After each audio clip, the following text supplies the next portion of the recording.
Você acompanha agora o Jornal da Rede Alesp. Tudo sobre o Legislativo do Estado de São Paulo. Olá, seja muito bem-vindo. Hoje é 2 de julho de 2021, sexta-feira. Eu sou Jeremias Gomes e juntos a gente vai conferir muita informação que o Jornal da Rede Alesp traz para você. Hoje a gente vai falar sobre as pequenas economias que trazem grandes resultados para uma empresa. E você vai saber também sobre o novo reajuste na conta de luz, de energia elétrica. Olha, outro assunto que você vai acompanhar com a gente é a situação do nível dos reservatórios em São Paulo. O Jornal da Rede Alesp começa agora. Jornal da Rede Alesp. A gente vai falar agora com a repórter Amanda Nascimento. Ela traz os assuntos mais importantes aqui do Parlamento Paulista. Amanda já está com a gente, parece que está lá no Juscelino Kubitschek. Bom dia, Amanda. Bom dia, Jeremias. Bom dia a todos que acompanham o Jornal da Rede Alesp. Isso mesmo, eu falo diretamente do plenário Juscelino Kubitschek e trago os principais assuntos do Parlamento Paulista para essa sexta-feira. Às 4 horas da tarde, nós temos o ato solene com o tema Retrocesso Ambiental, efeitos da Lei 17.193 de 2020 para os institutos de pesquisas e o zoológico. Esse evento é aí uma solicitação da bancada ativista, vai acontecer em ambiente virtual e, claro, o nosso público pode acompanhar pela Rede Alesp. Aproveito também, Jeremias, e trago informações sobre um projeto que teve a redação final aprovada na Comissão de Constituição, Justiça e Redação, em uma sessão extraordinária que foi convocada pelo presidente do Parlamento Paulista, deputado Carlão Pinhatari. Então, os deputados aprovaram a redação final do projeto de lei 146 de 2020, que suspende os mandatos de reintegração e tomada de posse, despejos e remoções judiciais ou extrajudiciais durante a pandemia. Essa proposta é de autoria da deputada Alessi Brandão, do PCdoB, e tem a coautoria dos deputados Dr. Jorge do Carmo e deputado Maurici, ambos do PT. Essa proposta teve a aprovação aqui no plenário no último dia 9, mas precisou retornar para a CCJR para a elaboração final, já que foram feitas algumas modificações aqui no plenário. O deputado Emílio de Souza, do PT, foi o relator da redação final do projeto na comissão e pediu então aí a sensibilidade do governador para a sanção do projeto. Vale lembrar que o projeto foi aprovado aqui na Alesp, então segue para o Poder Executivo e tem aí o prazo de 15 dias úteis para sanção ou veto. Para ser colocado em prática, precisa então do ok final do governador. Bom, Jeremias, por enquanto são essas as informações. Eu sigo aqui de olho nas atividades do Parlamento Paulista e volto ao longo do jornal com mais informações para você. Muito obrigado e para todos os nossos telespectadores. E olha, na tarde de ontem, dia 1º de julho, o ex-prefeito de São Paulo, Fernando Haddad, concedeu uma entrevista exclusiva aqui para a nossa equipe, no estúdio da Rede Alesp. Entre vários assuntos, ele falou sobre algumas ações relacionadas ao Parlamento Paulista. Você acompanha agora a visita especial de Fernando Haddad ao Palácio 9 de Julho, na reportagem de Guga Mendonça. Foi uma breve visita à Alesp no início de julho de 2021, feita pelo ex-prefeito paulistano e ex-ministro da Educação, Fernando Haddad. Mesmo assim, ela rendeu uma ótima conversa. Inicialmente, Fernando Haddad falou sobre a atuação na Fundação Perseu Abramo. Nós fizemos, o ano passado, e lançamos um plano de reconstrução do Brasil para oferecer para o país uma alternativa ao que está acontecendo no presente momento, em termos de emprego, educação, saúde, meio ambiente, relações exteriores, todos os temas que você pode imaginar. É um documento de 207 páginas para oferecer para o Brasil projetos importantes para a geração de emprego e recuperação dos serviços públicos no Brasil. Como nós fizemos isso no ano passado e lançamos em novembro, eu assumi a tarefa, com muito prazer, de, à frente da Fundação Perseu Abramo, do seu conselho curador, fazer a mesma radiografia para o estado de São Paulo. Então, nós estamos fazendo reuniões virtuais até o presente momento com lideranças de todo o Estado, sem exceção, todas as macro-regiões do Estado. E aqui a Assembleia está me dando um suporte muito grande, porque a Assembleia, você sabe, tem um corpo técnico de primeira qualidade. Então, nós estamos também fazendo um mapeamento de todas as vulnerabilidades do Estado, para apresentar um projeto alternativo para São Paulo, porque uma democracia você precisa ter a situação e você precisa qualificar a oposição. Nós queremos apresentar o que tem de melhor para o Estado de São Paulo o ano que vem. Algumas ações e projetos dos parlamentares paulistas também foram destacadas por ele na entrevista à Rede Alesp. Aqueles projetos mais delicados, né, eu acabo participando de alguma maneira das discussões. Eu acompanhei, por exemplo, sempre com alguma preocupação, quero ser honesto, porque tem algumas coisas que eu não consigo concordar com o que está sendo proposto. Dá um exemplo. Recente projeto dos lotes de saneamento do Estado. Me preocupa um pouco a maneira como o governo está conduzindo esse trabalho do saneamento. Dependendo de como a coisa for feita, vai acabar prejudicando o consumidor de São Paulo. O aumento de impostos, que foi promovido o ano passado pelo governo Dória. Eu acho que foi um erro grave do governo aumentar impostos no meio de uma pandemia. Acho que essas coisas não deveriam ser feitas. A questão da reforma administrativa, com a extinção de vários órgãos, nós conseguimos salvar muita coisa que estava ameaçada. Então, eu acompanho aqueles projetos estruturais, eu acompanho e acho que o PT está dando uma enorme contribuição aqui na Assembleia Legislativa, primeiro resistindo ao desmonte. Nós não podemos aceitar o desmonte da estrutura administrativa do Estado. E segundo, tentando preservar os direitos dos servidores públicos, preservar os órgãos que têm uma função estratégica no Estado de São Paulo, como é o caso da pesquisa, que envolve a IFAPESP e Butantan. Agora, eu acho que a Assembleia está fazendo o que pode, enquanto poder legislativo está dando a sua contribuição para o Estado. Eu vejo muita boa vontade nos debates internos, embora nem sempre o governo deixe o debate transcorrer democraticamente. Ex-ministro da Educação nos governos Lula e Dilma, Fernando Haddad, fez questão de expor seu ponto de vista sobre o atual momento do setor educacional no país. Nós vamos sair dessa pandemia com um passivo enorme na área educacional, que as crianças efetivamente vão ter desaprendido. Com 1 ano e meio, quase 2 de pandemia, isso é muito difícil que as crianças consigam manter. O que vai ser absolutamente necessário? Um plano de recuperação. Nós temos que sair dessa pandemia com um plano claro de recuperação que vai levar alguns anos. Cada criança que ficar para trás vai ser um prejuízo para o desenvolvimento nacional. Então nós vamos propor um plano de recuperação para cada criança do Estado. No radar do ex-prefeito paulistano não faltam reflexões sobre o cenário pós-pandemia de Covid-19. Eu não acredito que a gente tenha uma recuperação muito forte do emprego sem ações do Estado direcionadas para gerar oportunidades. Obviamente que a economia viveu uma depressão muito grande e deve ter uma recuperação, que é uma coisa cíclica. Cai, depois sobe, que nem uma pessoa que cai e levanta. Mas o objetivo da economia não é levantar no mesmo degrau que você estava 2 anos atrás. Você tem que subir a escada. E para subir a escada, você vai precisar de indução de investimento. E para isso você vai ter que ter um programa forte de parcerias no Estado para induzir o desenvolvimento. Sobretudo nas regiões que precisam, porque estão deprimidas historicamente, estruturalmente, né? E às vezes se anuncia coisas que não saem do papel.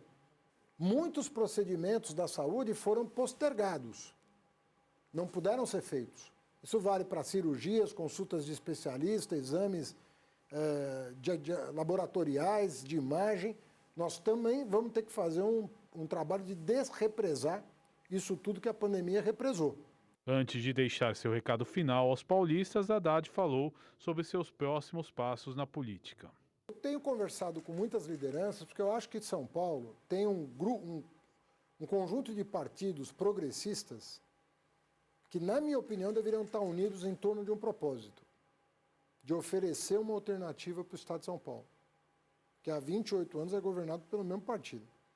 Eu acho que se o PSB, o PCdoB, PSOL, PT, PDT se juntarem em torno de um projeto, se a gente se dedicar nesse 1 ano e meio a estudar detalhe, né? Pegar o corpo técnico da Assembleia, pegar as grandes universidades de São Paulo, que tem um corpo técnico e um corpo docente maravilhoso, que estudam desenvolvimento. Eu acho que a gente tem condição de fazer uma coisa extraordinária para o ano que vem, né? E, de novo, quando você faz um trabalho bem feito, o resultado eleitoral pode ser bom ou ruim, mas o legado fica de ideias, de visão de futuro. Então você qualifica a democracia a partir do momento que você leva a democracia a sério.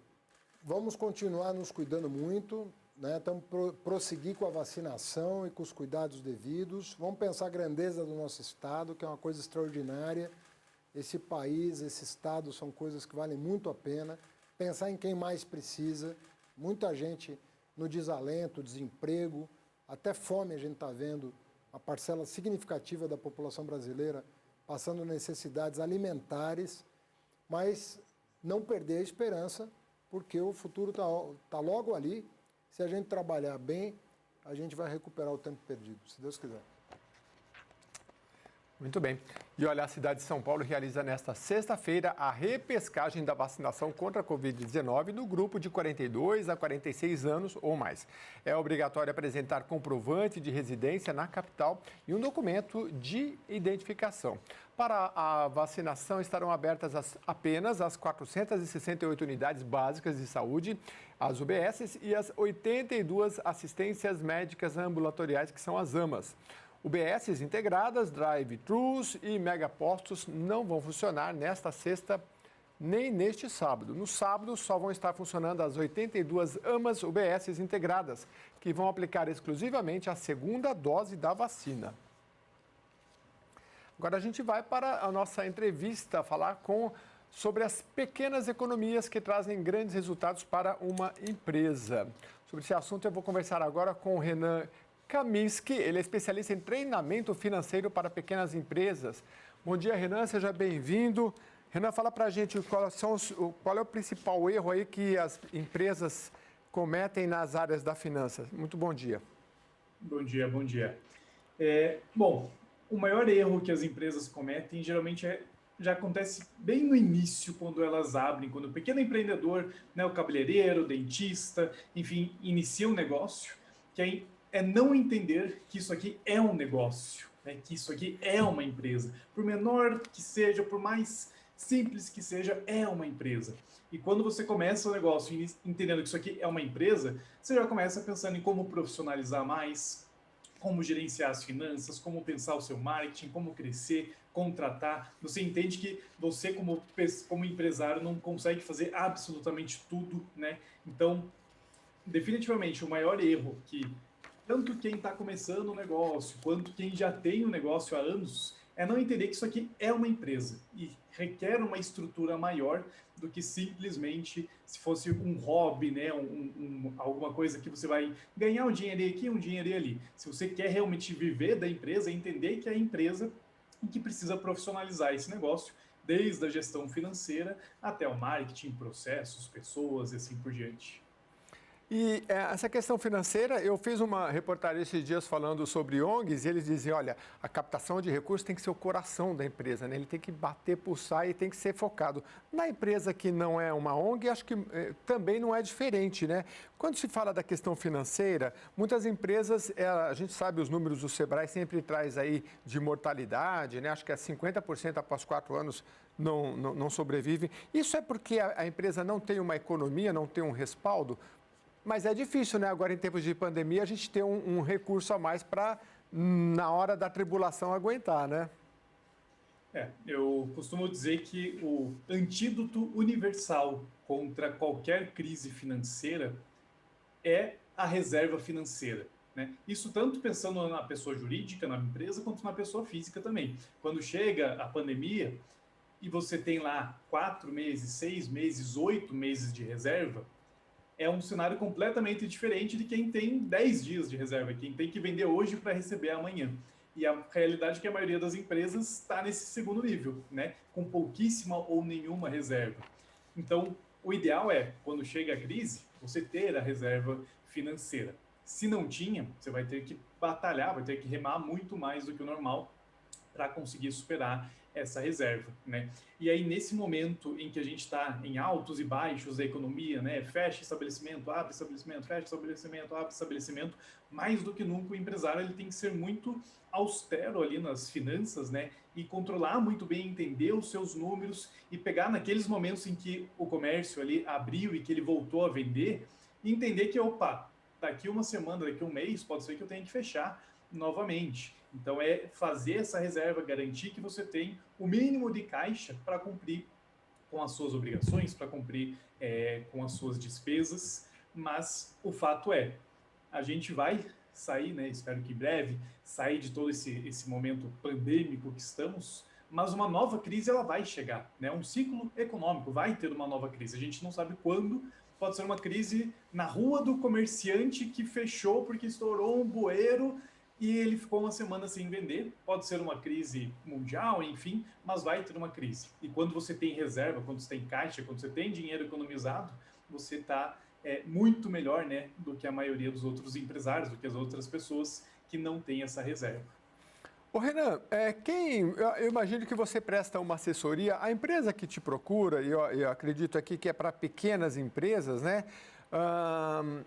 Que tipo de assessoria e que tipo de informação você presta para o cliente, principalmente, assim, para a gente entender? Ok.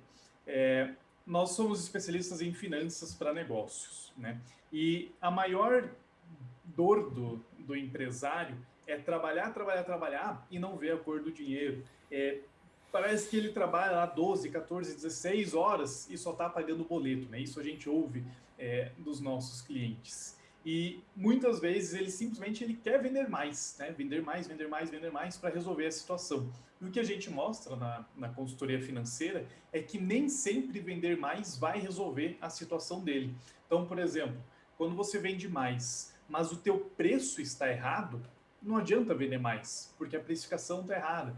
Se você vende mais, mas a finança pessoal está misturada com a finança da empresa, não adianta vender mais, porque você vai gastar na pessoa física mais sem nem perceber, por causa da mistura das finanças. Se você vende mais, mas está cheio de buraco ali no barco, né? Está cheio de dinheiro vazando e você não está percebendo, não adianta vender mais. Então, na consultoria financeira, nessa assessoria financeira, a gente mostra, né, como fazer o controle financeiro, como fazer fluxo de caixa, precificação, enfim, como organizar as finanças para que, independente de estar vendendo mais ou estar vendendo menos, o negócio ele esteja gerando lucro. Você pode dar alguns exemplos para a gente de precificação? Porque você falou que, às vezes, não é só você falar, meu concorrente vende a coxinha por 3, então vamos ver se eu vendo a 2,80, né? Só que tem vários outros componentes, porque assim, eu vejo, eu estou pegando o exemplo da alimentação, né? Mas assim, eu, pelo menos, e conheço vários amigos que também pensam assim, se o local oferece uma boa comida, gostosa, você paga até mais caro, né? Se o ambiente é gostoso para você ficar, também algo que você pode falar, vou cobrar mais caro porque o meu ambiente é melhor, mais localizado, a minha coxinha é melhor, então eu posso cobrar mais caro, né? Então, dá uns exemplos de componentes aí, de alguns setores que você trabalha, para a gente entender onde é que o comerciante, o empresário está errando. Esse exemplo que você deu é muito bom, porque quando a gente pensar o que é caro e o que é barato, todos nós com certeza já pagamos mais caro por algum item, ou porque chegou mais rápido, ou porque tinha uma qualidade melhor, ou porque eu queria impressionar alguém, enfim, e todos nós já pagamos mais barato também, né? E quando a gente pensa em precificação, o que é caro ou é barato não está relacionado ao dinheiro em si, mas está relacionado à percepção de valor. Então, se o valor percebido do meu cliente está aqui e o preço está aqui, está barato, percebe? Porque o valor está muito alto em relação ao preço. E esse preço pode ser R$3 uma coxinha, pode ser R$500 mil de um carro. Tem gente que vai pagar R$500 mil num carro e vai achar barato, porque o valor está aqui, né? Então, existe a precificação matemática financeira, que é você entender todo o conjunto de custos, de impostos que você paga, os gastos fixos, o próprio salário do empreendedor, para chegar financeiramente, matematicamente, no teu preço ideal, mas existe uma avaliação de mercado também, né? Quem é o seu cliente, quem é o seu público, quanto que ele está disposto a pagar. E quanto mais valor agregado você gerar, mais caro as pessoas estão dispostas a pagar. E aí você sai dessa guerra de preço, né? Ah, porque um está vendendo a 3, eu vou vender a 2,80. Não significa que você vai conseguir vender mais, porque aquele que está vendendo a 3 está tendo um valor agregado maior na percepção do cliente. Então é todo um jogo, né, de finanças com marketing que o empresário ele tem que, aos poucos, aprender a jogar. Legal. O Renan, agora, durante a pandemia, a gente teve alguns empréstimos, né? Nós tivemos, me fugiu o nome agora, mas assim, do governo federal também, que podia pegar a uns juros baixos para empresários. Quando pegaram o empréstimo e saber falar, não, realmente, para não ser só apagar incêndio, e também quando pegar um empréstimo, falar, não, agora está na hora de crescer, vamos abrir uma segunda loja ou vamos incrementar aqui, mas também tem que ser muito cuidadoso, né? Porque emprestou tem que pagar, né? Exatamente. Eu costumo dizer para os clientes que colocar dinheiro, mais dinheiro, numa máquina trituradora de dinheiro não faz sair mais dinheiro do outro lado. Imagina, sabe aquelas máquinas de triturar papel? Se colocar dinheiro ali, não vai sair mais dinheiro. E quando você tem um negócio que, está completamente descontrolado, não tem as finanças em ordem, um negócio que está gerando prejuízo mesmo, mês após mês, colocar o dinheiro do empréstimo, ele, como você falou, ele vai pagar incêndio, né? Ele vai gerar durante algum tempo ali e, de repente, esse dinheiro ele vai desaparecer e você ainda vai ter o empréstimo a pagar. Então, quando que o empréstimo realmente faz sentido, quando que ele vale a pena, é quando é um empréstimo voltado para o crescimento do negócio. Opa, eu vou expandir, eu vou criar uma franquia, eu vou criar uma segunda unidade, eu vou aumentar o tamanho do meu negócio, né? Tudo com muita continha feita.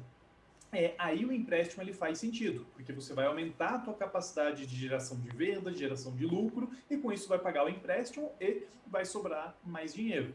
Agora, se o negócio está todo desorganizado, gerando lucro, o que adianta colocar mais dinheiro? Entende? Nada, porque você vai continuar gerando prejuízo. Agora, se esse empréstimo vai servir para você resolver algum problema, você conseguir comprar mais barato do fornecedor, você melhorar algum processo no seu negócio, aí já faz mais sentido. Mas o problema é que a maioria dos empresários vai atrás do banco, pega um empréstimo, seja um empréstimo mais facilitado, como houve do governo, ou às vezes pagando juros super caros, como a gente sabe que existe no Brasil, para colocar dentro de uma estrutura que não está gerando lucro. E colocar mais dinheiro ali não vai fazer automaticamente gerar mais lucro. O Renan, o que você tem visto de tecnologia tem ajudado também o pequeno empresário na área das finanças? Eu imagino, eu sempre penso, por exemplo, numa padaria. Aí, uma vez eu perguntei para um dono de padaria, você tem que ver todos esses itens aí, você tem que saber o preço de tudo, quanto entra, quanto sai. Ele falou, tem que saber de tudo, né? E aí, a tecnologia tem ajudado nesse processo aí de finanças? A gente tem uma briga aqui com um empresário que ainda faz o controle financeiro no caderninho, né? E às vezes a gente faz uns vídeos que o pessoal briga com a gente, que a gente pega o caderninho financeiro e joga no fogo. Você tem que botar fogo no seu caderninho financeiro. E o pessoal fala assim, meu Deus do céu, mas isso sempre funcionou. Eu conheço vários empresários muito bem-sucedidos que fazem o controle financeiro no caderninho. E é verdade, tem algumas pessoas que têm sucesso fazendo o controle no caderninho. Mas, gente, Pedro Álvares Cabral fazia o controle financeiro no caderninho, sabe? Há 500 anos fazia o controle financeiro no caderninho. Há 30 anos fazia o controle financeiro no caderninho. Hoje existem várias tecnologias que vão simplificar, seja pelo celular, seja pelo computador, né? Então não faz sentido você usar um método que funcionava há 20, há 30 anos atrás. O mundo empresarial, ele é muito competitivo, ele é muito concorrido para você querer ter um negócio amador, para você levar as finanças, o gerenciamento do seu negócio de forma amadora.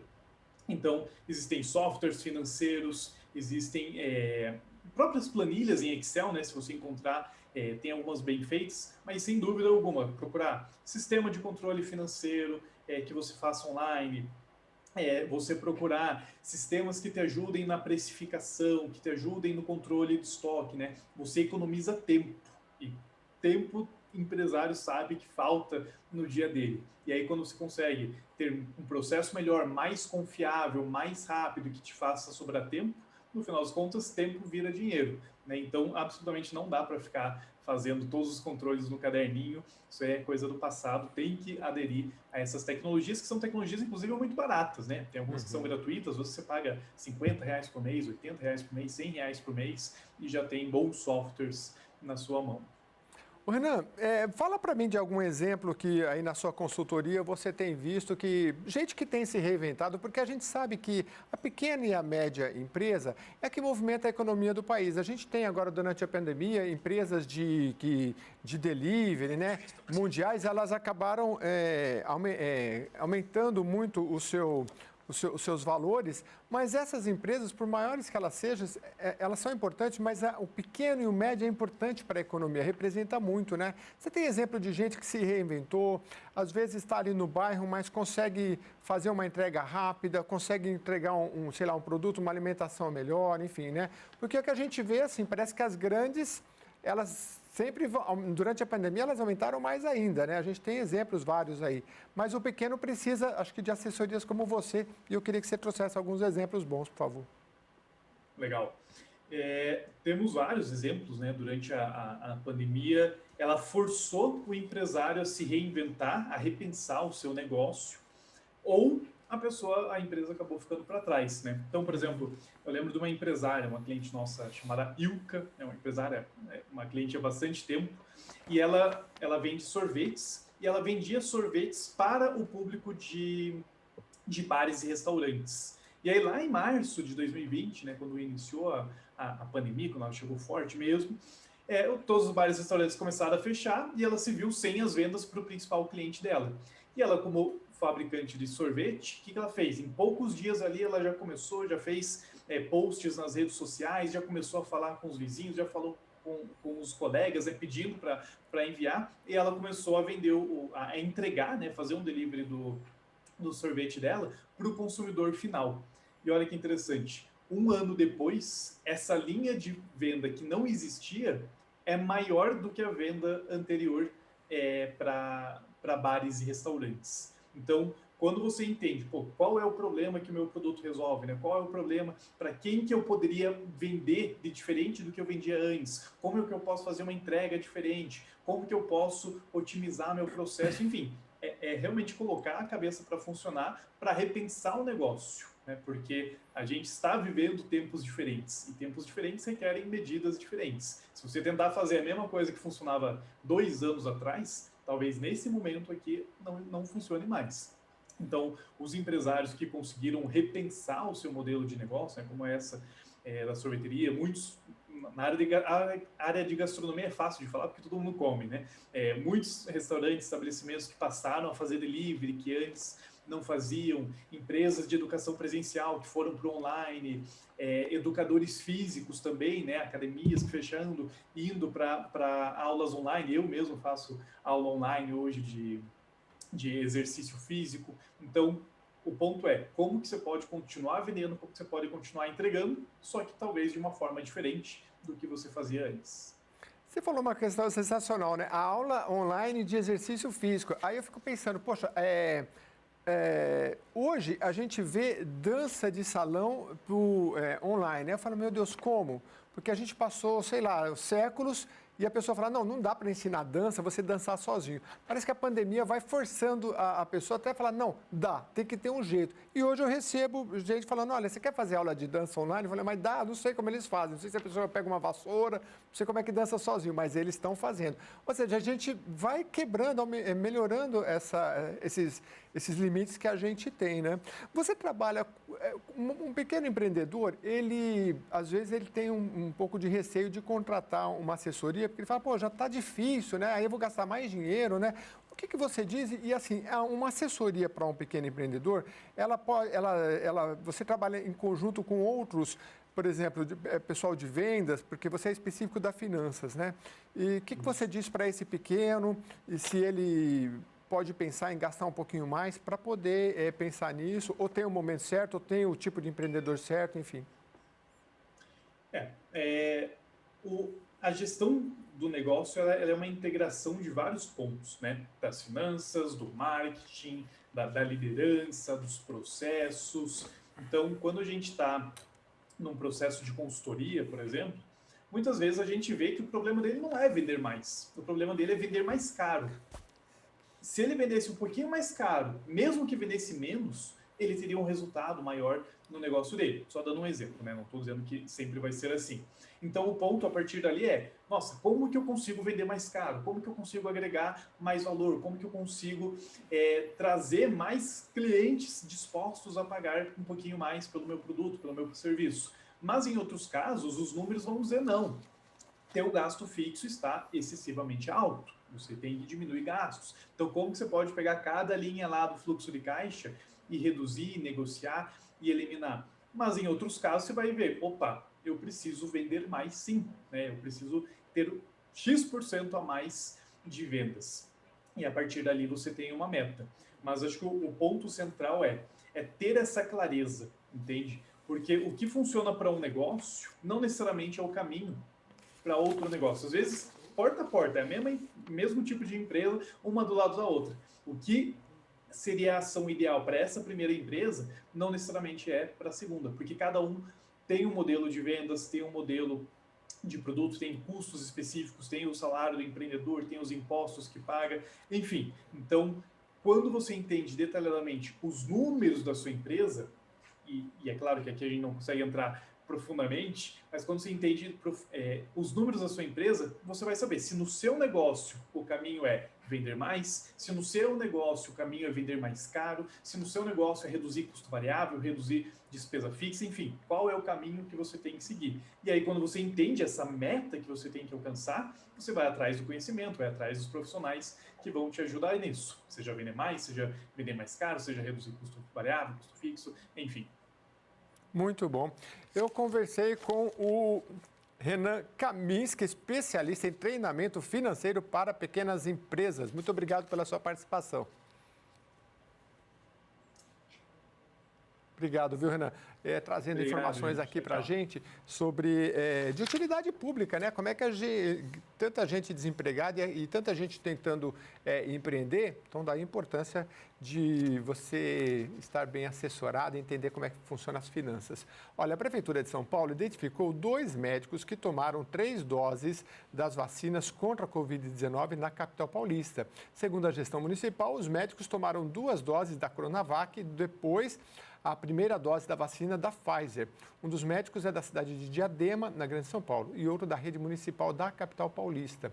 De acordo com a prefeitura, eles foram até um drive-thru da cidade que estava sem sistema e tomaram a 3ª dose da imunização, burlando o sistema de vacinação municipal.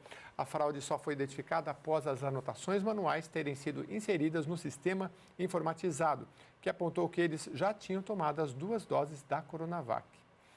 Os 2 casos foram encaminhados para a apuração ética do Conselho Regional de Medicina, o CREMESP, segundo a gestão municipal. No caso do médico da capital paulista, não houve até o momento representação ao Ministério Público de São Paulo do caso. A Pfizer entregou ao Brasil mais de 936 mil doses da vacina contra a Covid-19 ontem, quinta-feira. A aeronave com a carga pousou no Aeroporto Internacional de Viracopos, em Campinas, São Paulo, às 8h47 da noite. Com a nova remessa, a farmacêutica completou o envio de 2.4 milhões em 3 voos nesta semana. A primeira remessa desembarcou na terça-feira, dia 29, com 528.800 doses. Na quarta, dia 30, a segunda remessa também chegou ao terminal de Campinas com outros 936 mil imunizantes. Com a nova entrega, 20 lotes com vacinas da Pfizer BioNTech chegaram ao país, provenientes do acordo da empresa com o Ministério da Saúde, totalizando 15 milhões e 500 mil das 200 milhões de doses do imunizante contratadas pelo governo federal. A companhia diz que vai cumprir o cronograma de entrega total até 2021. Agora a gente vai falar sobre eventos organizados pelo Instituto do Legislativo Paulista, o ILP, com o tema capacitação, organização das organizações da sociedade civil e beneficiadas por emendas parlamentares individuais em 2021. Um evento que tem parceria do governo do estado de São Paulo. sobre esse assunto. Eu vou falar agora com Karina do Carmo. Ela é presidenta do ILP. Bom dia, Karina. Seja muito bem-vinda ao Jornal da Rede Alesp. Fala para a gente sobre este evento, né? Capacitação organizações da sociedade civil para beneficiadas por emendas. Acho que você vai ter que explicar um pouquinho o que é emenda aí para a gente, para o nosso telespectador, por favor. Bom dia, claro, é uma parceria mesmo com o governo do estado.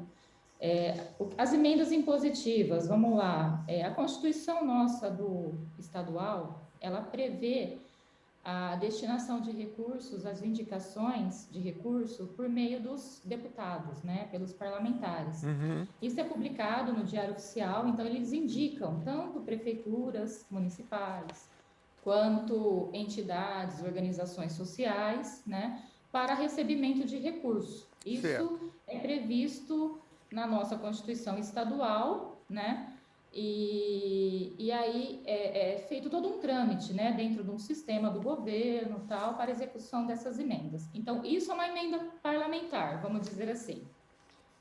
Muito bem. Porque a gente sempre dá notícia aqui, olha, deputado tal, por meio de uma emenda parlamentar para comprar ambulância, para restaurar uma escola, um centro de saúde, né? E aí vocês estão fazendo uma capacitação, um curso, para quê? Para que por exemplo, para essa prefeitura que recebeu um recurso por meio de um deputado, ela seja mais capacitada para empregar aquele recurso direitinho. É isso o curso? Na verdade, é o seguinte, o governo do estado, em 2019, ele implantou o sistema sem papel. Ah, tá. E todas as emendas, né, depois de publicadas no Diário Oficial, ela segue um rito, né, jurídico, burocrático, aonde tem todos os procedimentos administrativos, pareceres jurídicos, plano de trabalho, e isso é feito tanto pela própria secretaria responsável por aquela emenda, quanto pela entidade beneficiada, que pode ser tanto uma prefeitura, uma associação, ou como as OSCs, né, que é as organizações da sociedade civil. Certo. E esse sistema sem papel é novo, é de 2019, então existe uma certa dificuldade no manuseio desse sistema. Então, em parceria com o governo do estado, as secretarias estão, junto com o ILP, estamos incentivando essa capacitação, né, para que essas entidades tenham condições de manusear o sistema, seguir os prazos, conseguir as certidões, conseguir fazer os planos de trabalho, né, para poder executar a emenda, assinar o convênio, executar essa emenda e o recebimento do recurso. Então, essa é a ideia. Na verdade, é uma capacitação técnica, né, para dirigente de prefeituras, para os técnicos das prefeituras, os dirigentes das organizações sociais. Esse primeiro momento, nós estamos focados nas organizações da sociedade civil, porque nós identificamos que as emendas por parte desses entes, elas acabam sendo perdidas às vezes, né? Nossa. Por um lado, a entidade que quer receber o recurso, por outro lado, o Estado que quer pagar e precisa pagar, porque aquilo está no orçamento, está publicado no Diário Oficial, mas as entidades, elas têm uma certa dificuldade, porque elas não têm aquele corpo técnico, aquelas pessoas que trabalham dentro da entidade voltada para o conhecimento de juntar a documentação e executar essa emenda, porque existe essa burocracia, né? Sim. Já uma prefeitura, ela já tem um pouco mais de facilidade de lidar com esse sistema, porque ela tem todo um departamento jurídico e técnico, né, voltado para esse sistema de emendas, o que as OSCs já não têm. Por isso surgiu a ideia, né, de primeiro focarmos nas OSCs. Claro que o curso ele é aberto ao público, né, tanto prefeituras, demais entidades podem participar. Mas ele, nesse primeiro momento, está voltado mais para organizar as entidades, né, as entidades sociais, as organizações da sociedade civil. Eu estou vendo aqui, Karina, documentação necessária para, procedimentos para o cadastramento no sistema demandas.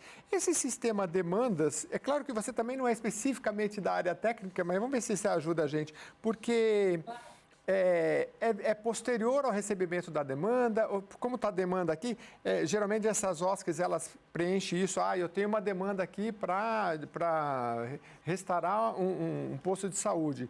Como é que funciona essa questão aqui de cadastramento do sistema de demanda? Eu vou tentar explicar assim um pouco na prática e um pouco na parte formal. Tá bom.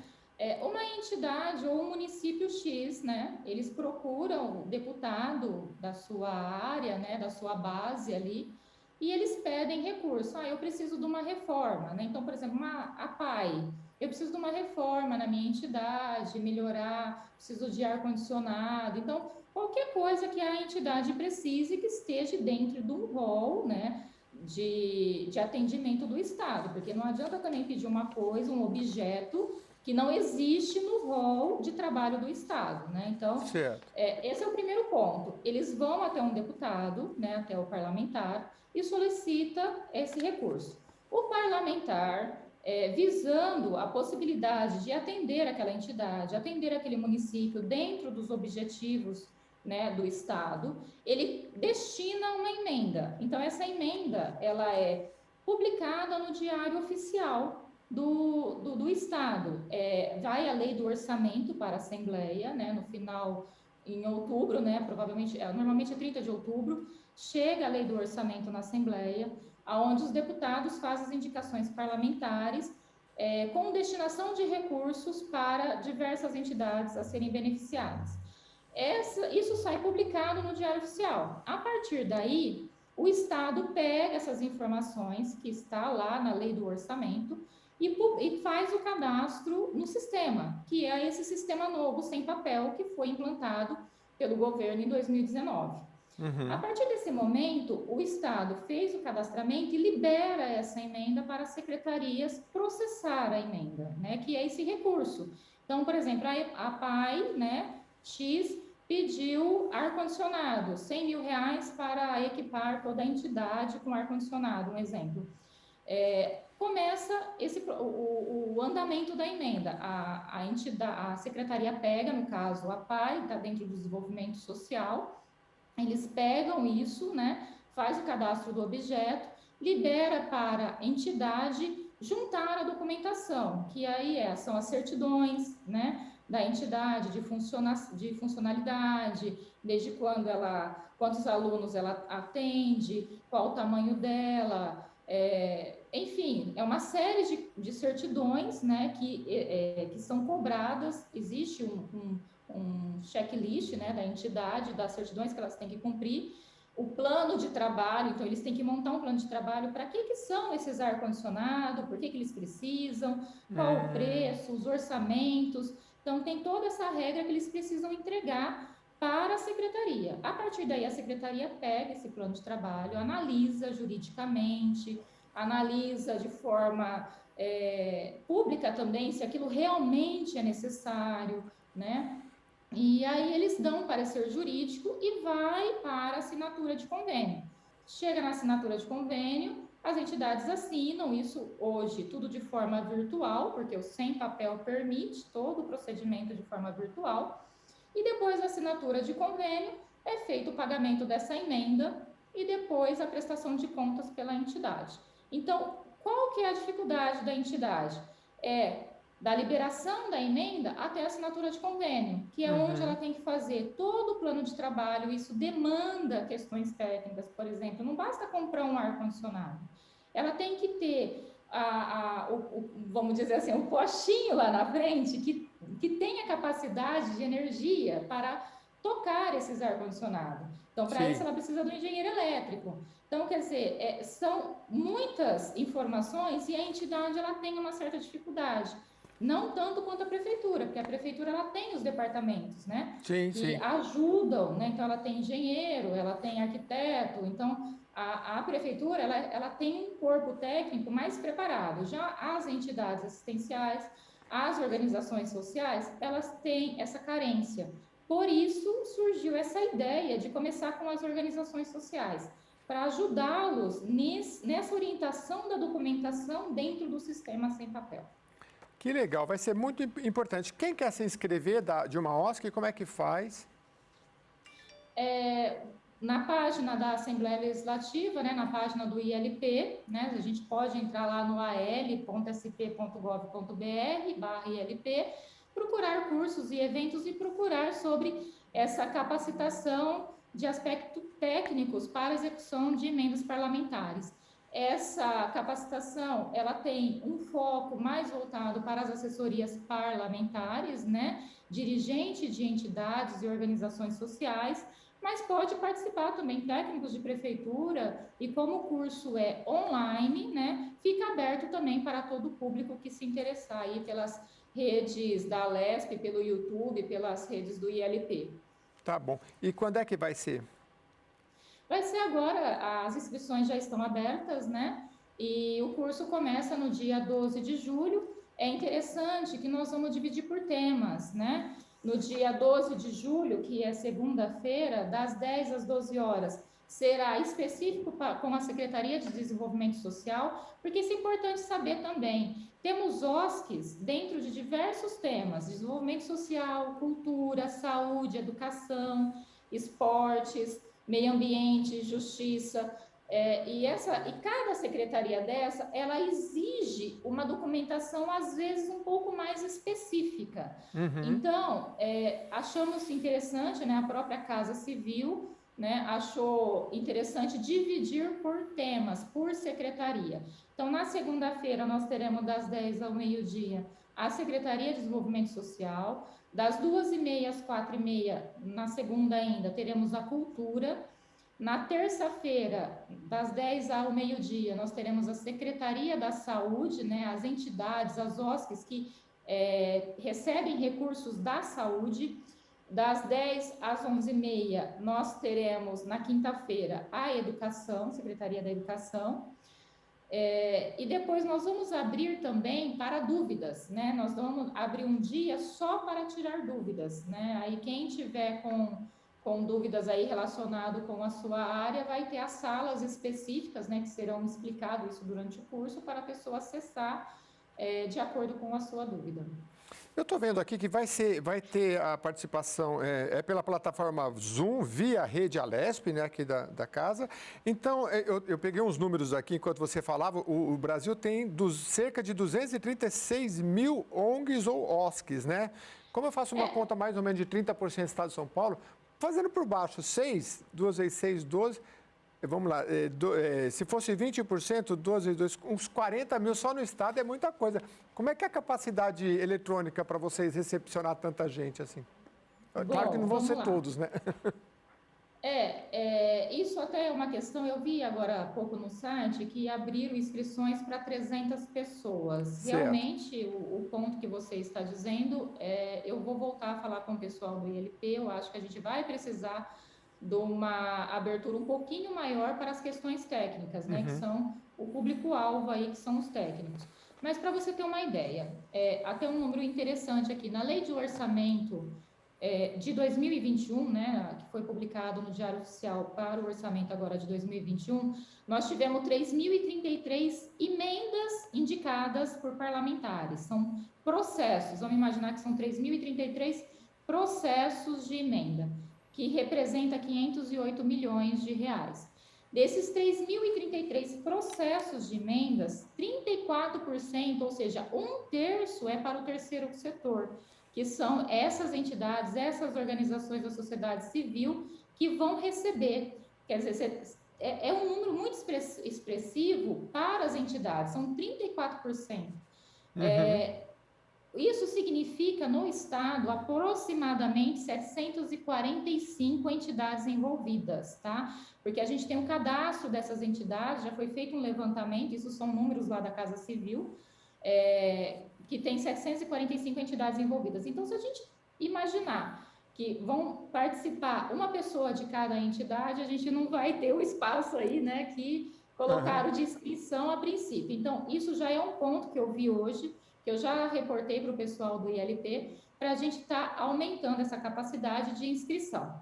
De qualquer forma, todo o curso também é online e todo mundo pode assistir pelo YouTube aí. Mas a gente tem muita intenção que as pessoas mais envolvidas, que são os técnicos, né, das organizações sociais, participe via Zoom por inscrição, porque aí você tem aquele bate-papo, aquela conversa, você consegue, né, ter o tirar dúvidas, né, principalmente, que vai acontecer no dia 15, né?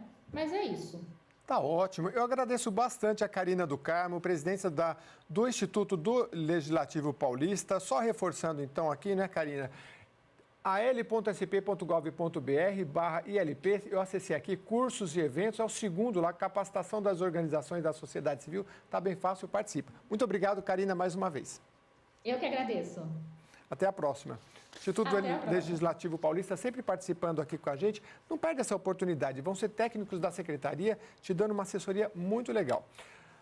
O Brasil registrou 1.943 mortes por Covid-19 nas últimas 24 horas, totalizando nesta quinta-feira 520.189 óbitos desde o início da pandemia. E com isso, a média móvel de mortes nos últimos 7 dias chegou a 1.558, o menor número desde o dia 8 de março, quando estava em 1.540. Em comparação à média de 14 dias atrás, a variação foi de menos 24% e aponta tendência de queda pelo 5º dia seguido, após 39 dias em estabilidade ou alta. Também em queda, a média móvel de casos da doença atingiu seu menor número desde fevereiro, abaixo de 55 mil por dia. Os números estão no novo levantamento do consórcio de veículos de imprensa sobre a situação da pandemia de coronavírus no Brasil, que são consolidados sempre às 8 horas da noite, no caso de quinta-feira. O balanço é feito a partir dos dados das secretarias estaduais de saúde. E a Covid é comum em cães e gatos de estimação cujos donos têm a doença. É o que sugere uma pesquisa feita por cientistas da Universidade de Utrecht, na Holanda. Foram coletadas amostras de 310 animais de estimação em 196 domicílios, onde pelo menos uma infecção humana havia sido detectada. 6 gatos e 6 cães tiveram um resultado positivo de exame PCR e 54 animais testaram positivo para anticorpos contra o coronavírus. Os pesquisadores sugerem que, se a pessoa contrair a Covid, deve evitar o contato com o gato ou com o cachorro, assim como faria com outras pessoas. Os autores deste estudo disseram que não existe nenhuma evidência de transmissão de animal para dono até o momento, mas seria difícil de detectar algo assim enquanto o vírus ainda está se espalhando em grande escala entre humanos. O Jornal da Rede Alesp agora vai para um rápido intervalo. Daqui a pouquinho a gente volta com mais informações. Até lá.